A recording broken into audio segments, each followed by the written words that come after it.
Dear students, today we are starting our discussion that is in first lecture of 11th standard, chapter number 8, Cell, the unit of life. Firstly, in the introduction point of view, I would like to share some statements. Why I have selected this chapter? बेटा जब बच्चा पैदा होता है तो पहले रीढ़ता है, फिर वॉक करता है और फिर रन करता है. अभी जो सिचुएशन हुई है पर्टिकुलर 2020 के अंदर, कोरोना के अंदर, कि कोरोना पेंडेमिक डिजीज़ पूरे वर्ल्ड में स्प्रेड है और उसके अंदर हमको ऐसा चैप्टर स्टार्ट करना चाहिए कि जो गाइडलाइन आया है CBSE का उसके अंदर ओमिटेड नहीं है, और ऐसा चैप्टर सिलेक्ट करना चाहिए कि जो आप थोड़ा बहुत डेटा या थोड़ा बहुत नॉलेज आप अर्ली स्टैंडर्ड्स में लेके आए हो. और वो चैप्टर मैं यहाँ पे स्टार्ट करने जा रहा हूँ. That is chapter number 8, cell, the unit of life. सबसे पहले जो सेल है उसको हम समझेंगे. What is cell? सेल क्या है? तो cell itself is said to be the amazing world itself. एक सेल के अंदर सारी चीजें प्रेजेंट है जो एक दुनिया में प्रेजेंट होता है. ओके, अभी जो स्टेप बाय स्टेप मैं समझाते जा रहा हूँ उसको समझ लेने का पहला मैं ट्राई कर रहा हूँ समझाने का. That is type of cell on the basis of nucleus. Okay, type of cell on the basis of nucleus अगर हम बात करें तो 4 टाइप्स होता है. एक को हम बोलते हैं एकेरियोटिक सेल, एकेरियोटा. एक को हम बोलते हैं प्रोकैरियोटा. एक आता है जिसको हम बोलेंगे मीजोकैरियोटा. ओके, और लास्ट जो हाईली इवॉल्व हम उसको बोलते हैं यूकैरियोटा. कैरियोटा का मतलब क्या होता है? What is the meaning of karyotes?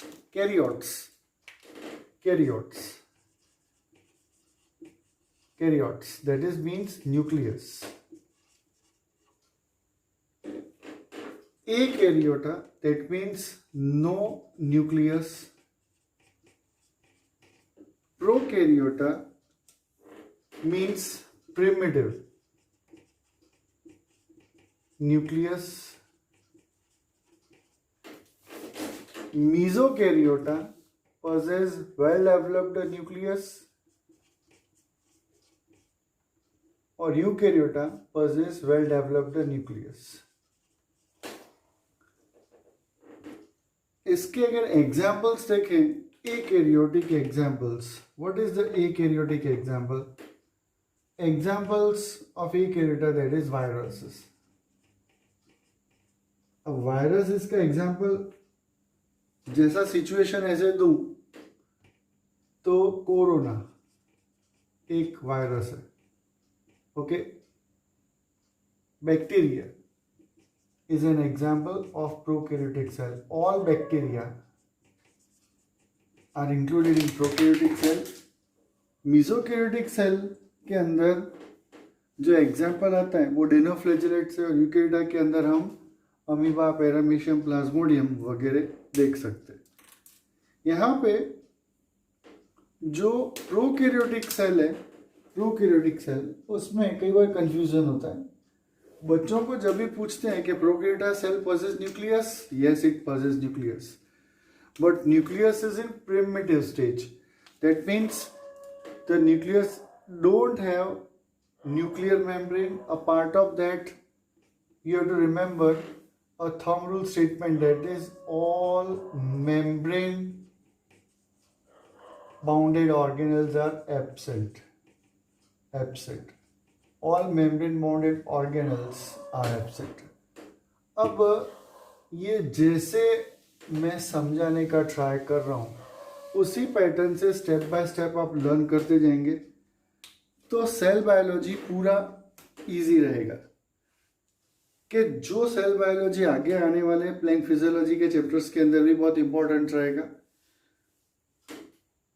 बेटा एक चीज खास संभालना कि always it is a thumb rule that learning process always start from the lesser importance, मतलब जो इजी है, इजी टू हार्ड, और वही पैटर्न फॉलो करते हुए मैं चैप्टर नंबर 8 स्टार्ट कर रहा हूं। प्रोकैरियोटा, मीसोकैरियोटा और यूकैरियोटा, ये वापस रिपीट होने वाले हैं कंसेप्ट है, लेकिन उसको समझाने के लिए पहले एक बेसिक बोलूं तो प्रोकैरियोटिक सेल के अंदर दिमाग में याद रखना, एम्बोस कर लेना कि it don't possess any membrane bounded organelles. Okay, eukaryota possess all membrane bounded organelles, और मीसोकैरियोटिक सेल है उसके अंदर न्यूक्लियस है, मेम्ब्रेन बाउंडेड ऑर्गेनल्स भी है। तो फिर मीसोकैरियोटिक कैटेगरी अलग क्यों किया? तो मीसोकैरियोटिक कैटेगरी अलग इसलिए किया गया है, that is because of mesokaryota don't possess such a protein which is responsible for the formation of chromosome। मतलब क्रोमोसोम नहीं बन सकता, histone non histone protein present ही नहीं होता, और मीसोकैरियोटिक सेल इसलिए उसको अलग कैटेगरी में डिवाइडेड किया गया है। ये सारे कंसेप्ट हमको अलग अलग जगह पे step by step learn. What is cell? What is cell? The cell, we can say, cell is such a structure which is having its independent existence। वो अपना independent existence कर सकता है, और उसको सेकेंड एक पॉइंट है that is performing the essential functions of life।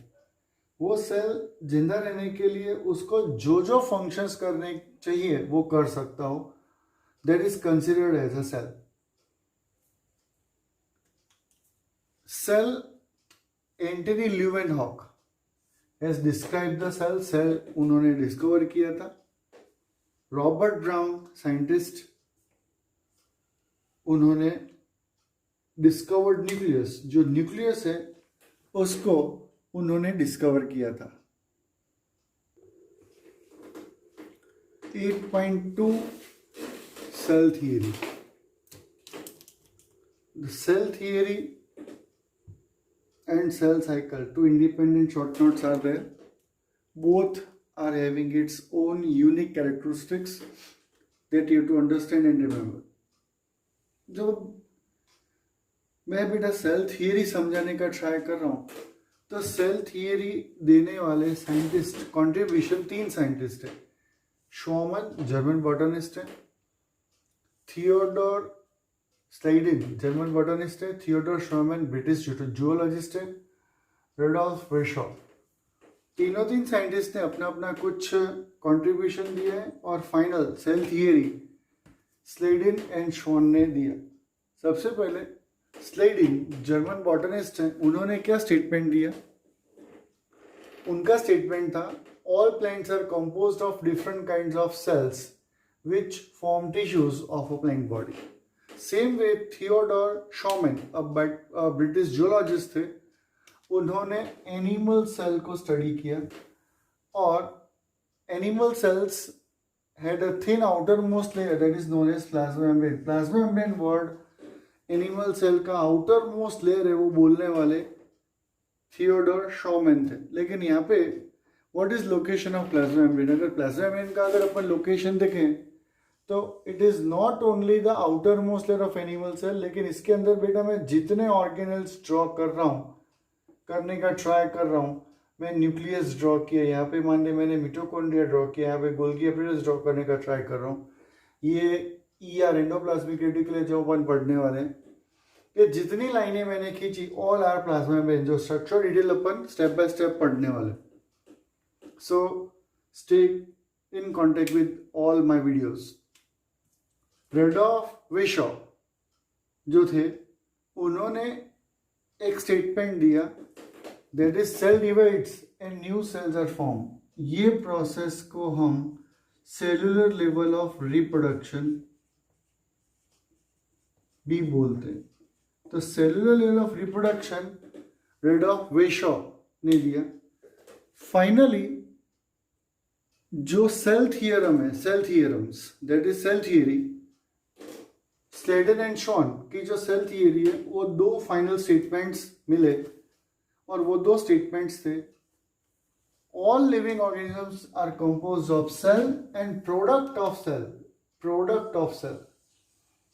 जब भी मैं प्रोडक्ट ऑफ सेल की बात कर रहा हूं तो मैंने बहुत बार बच्चों से पूछा है, देखा है, जब भी मैं शेयर कर रहा होता हूँ, समझा रहा होता हूँ, all living organisms of are composed of cell and product of cell. अब प्रोडक्ट ऑफ सेल मतलब क्या, what is the meaning of product of cell? Okay, जब भी बात कर रहा हूँ तो ये सिर का बाल स्क्लेरोप्रोटीन है, वो प्रोडक्ट ऑफ सेल है। ये थोड़ी गर्मी ज़्यादा है बेटा, पसीना निकल रहा है, प्रस्पेशियस ग्लैंड, प्रोडक्ट ऑफ सेल है। इसके अलावा जितने हमारे डाइजेस्टिव एंजाइम्स है, जो 10 स्टैंडर्ड में आप डाइजेशन के अंदर पढ़ के आए, they all are said to be the product of cells. मतलब all organisms body is composed of cell and product of cell.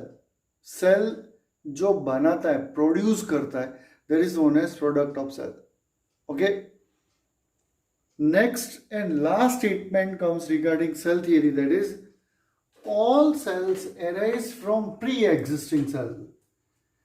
यहां पे एक स्टेटमेंट दिया गया है कि जितने सेल्स हैं, जो भी सेल है, द ऑल सेल एराइज, कहां से एराइज होता है? From pre existing cell. जो सेल पहले से आया उसी में से नया सेल बनता है, और वो जो प्रोसेस है उसको हम सेल डिवीजन एक इंडिपेंडेंट चैप्टर में आगे पढ़ने वाले। बेटा 11th स्टैंडर्ड का फर्स्ट वीडियो है, ये मेरा फर्स्ट वीडियो 11th स्टैंडर्ड से रिलेटेड है। जैसे जैसे मैं पढ़ाता जाता हूँ वैसे वैसे पढ़ते जाने का, और जो कंसेप्ट आप पढ़ के आए हो उसके बेस से मैं पढ़ाऊंगा। ओके, और जो आप फ्यूचर में पढ़ने वाले हो, क्योंकि यहाँ पे हर एक टॉपिक उतना डिटेल में सेम टाइम में ले जाना पॉसिबल नहीं होगा, क्योंकि कुछ कंसेप्ट्स ऐसे होते हैं कि यहाँ पे अगर मैं सेल डिवीजन समझाना शुरू करूँ तो पूरा नया चैप्टर स्टार्ट हो जाएगा। तो जो कंसेप्ट जिस चैप्टर में जिस जगह है, वहाँ पे मैं 8.2 सेल थियरी में लिख रहा हूँ, आपको वो कंसेप्ट उसी पैटर्न में लर्न करने का। और जो फ्यूचर में पढ़ने वाले हैं, किस चैप्टर में आएगा, 12th में आएगा तो 12th में बोलूंगा, 11th में आएगा तो 11th में बोलूंगा। मतलब जो भी मैं पढ़ा रहा हूँ उसके अंदर जो चीज़ आप पढ़ के आए हो, मैं बोलूंगा ये 9th में आया, ये 10th में आया, जो अभी मैंने पढ़ा है और फ्यूचर में पढ़ाऊंगा।